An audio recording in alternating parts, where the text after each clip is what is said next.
তিনি হচ্ছেন পরমাত্মা, তিনি আমার ভিতরে আছেন। আর জীবাত্মা প্রকৃতিকে অনুমতি দিচ্ছে কাজ করার জন্য। তুমি করো, পরমাত্মাই অনুমন্তা, পরমাত্মার পক্ষে থেকে জীবাত্মা করছেন। তাই জন্য আমাদের উপনিষদে শ্বেতাশ্বতরে বলছেন না যে একটি গাছের দুটি ডালে, একটা উঁচু ডাল একটা নিচু ডাল, দুটো পাখি বসে আছে।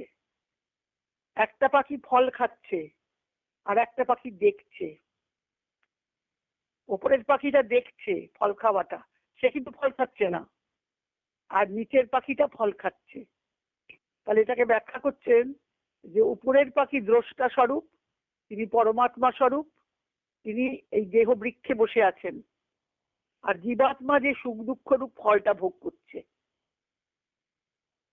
আত্মা কিছুই ভোগ করে না, কিন্তু জ্ঞানও করছে। এই দেহের মধ্যে এসে যেন সে সুখ দুঃখ, মান অপমান, সুখ দুঃখ, বেদনা, যন্ত্রণা এগুলো উপভোগ করছেন। ওই আত্মাই আমার মধ্যে হয়েছেন, তিনিই কিন্তু ভোগ করছেন। আমার প্রকৃতি ভোগ করছে না। প্রকৃতিকে তিনি অনুমতি দিয়েছেন যে তুমি ক্রিয়া করো, কাজ করো। তাই প্রকৃতি ভগবান বলছেন, ওই জন্য অর্জুনকে বলছেন যে তুমি ভাবছো তুমি যুদ্ধ করছো, তুমি যুদ্ধ করছো না।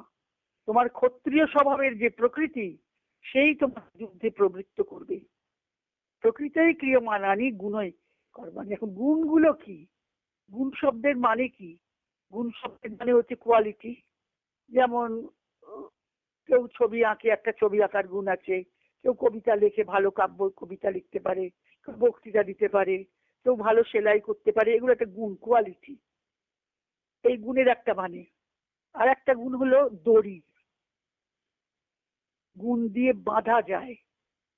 তাই এখানে যে তিন গুণ, সত্রজতম, তিনি সেই তিনটে গুণ আমাদের বেঁধে রেখেছে,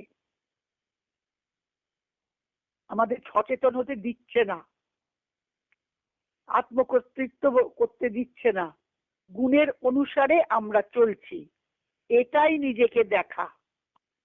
আত্মসমীক্ষণ যেটা, নিজেকে দেখা শুরু করতে, মা বলছেন সংযম অভ্যাস করতে হবে। কিসের সংযম করবো? চিন্তার সংযম করতে গেলে আমাকে গুণগুলোকে চিনতে হবে। প্রত্যেকের মধ্যে তিনটে গুণ মিশে আছে। কেউ খাঁটি খাঁটি সত্য নয়, খাঁটি খাঁটি রজ নয়, খাঁটি খাঁটি তম নয়। এটা একদম বেসিক জানা, শিক্ষা, যে আমার মধ্যে সত্য গুণ আছে, আমার মধ্যে রজগুণ আছে,